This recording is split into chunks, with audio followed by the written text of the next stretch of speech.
Сайн байцгаана уу? Намайг Гоёнтул гэдэг. Би Дорнот аймгийн Баян улсмын ерөнхий боловсролын сургуульд бага ангийн багшаар ажилладаг. Эвд дөрв тоглоомыг хичээл сургалтанд ашиглах сэдвт сайн туршлагаа танилцуулж байна. Үйл ажиллагааны маань зорилго нь ардын уламжилт тоглоом наадгыг танин мэдэх, өв соёлоороо бахархах үзэл төлөвшүүлэх, сурагчдын чөлөө цагийг үр өгөөжтэй зөв боловсон өнгөрүүлэх, сэтгэн бодох чадварыг сайжруулахад чиглэгдсэн. Эвд дөрв тоглоом нь эргэцүүлэн тунгаан бодох, өөрөөр сэтгэх, ажиглан харах, боломж шавах чадварыг хөгжүүлдэг оюуны тоглоом юм. Энэхүү үйл ажиллагааныхаа хүрээнд эцэг эхчүүдэд сургалт зохион байгуулж, мөн хүүхдүүдийн дунд үйл ажиллагаа явуулсан. Мөн багш нар гарын доорх материалаар хичээлийн хэрэглэгдэхүүн бэлтгэж, ардын уламжилт оньсон тоглоомуудтай болсон. Мөн илтгэл бичиж хэлэлцүүлсэн байна. Туршиж хэрэгжүүлсэн ажлууд.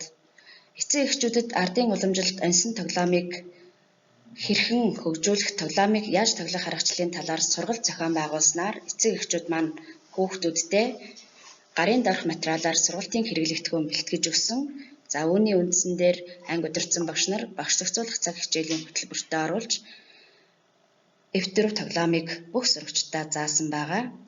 Үүний үндсэн дээр хүүхдүүд оньсон тоглоомоор тоглох сонирхолтой болсон. Төрөл бүрийн оньсон тоглоомуудтай болсон. Ардын уламжилт оньсон тоглоомыг хичээл сургалтанд ашиглах сэдвээр сурган хүмүүжүүлэх илтгэл бичиж хэлэлцүүлсэн.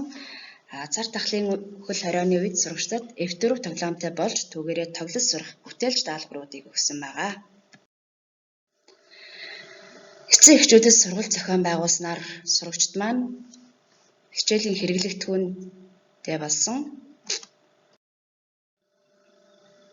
Мөн багш нар гарын доорх материалаар сургалтын иж бүрэн хэрэглэгдэхүүн хийж бэлтгэсэн. Үүний үр дүнд илтгэл бичиж хэлэлцүүлсэн байгаа.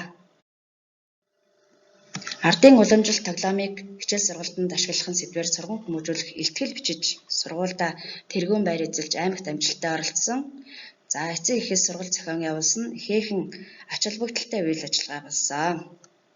Үүний үр дүнд гарын доорх материалаар сургалтын хэрэглэгдэхүүн хийж хичээлийн иж бүрэн хэрэглэгдэхүүнтэй болсон.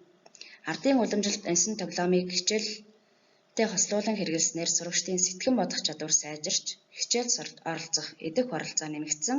Мөн төрөл бүрийн оньсон тоглоомтой болсноор оньсон тоглоомын дугуйлан хичээлүүлж байна.